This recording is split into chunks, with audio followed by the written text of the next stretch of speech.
আপনার কি মনে পড়ে আপনার একটা প্রিয় মানুষ ছিল, অতীতে আপনার একটা পছন্দের মানুষ ছিল, যার জন্য সব সময় তাড়াহুড়ো করতেন, এমনকি রাতের খাবারটাও ঠিকমতো খেতেন না, শুধু এই জন্য যে তার সাথে একটু বেশি কথা বলবেন।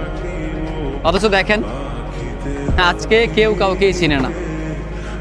একটা সময় আপনি যার জন্য প্রচণ্ড পাগলামি করেছেন, যাকে পাওয়ার জন্য সব কিছু করেছেন, আজকে সেই মানুষটাই আপনাকে চিনে না।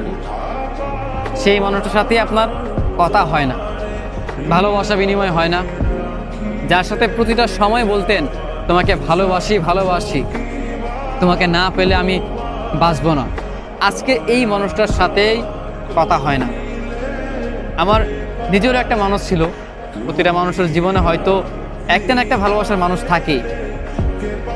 তেমনভাবে হয়তো আমার জীবনে একজন ছিল, যাকে আমি বলতাম ভালোবাসি ভালোবাসি, প্রতিনিয়ত বলতাম তোমাকে ছাড়া আমি থাকতে পারবো না।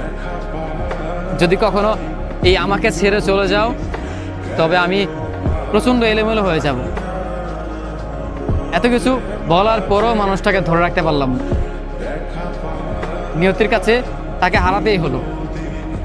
এত ভালোবাসা দেখালাম, এত করে আমি বোঝালাম তুমি আর যাই করো কখনো তুমি আমাকে ছেড়ে যেও না।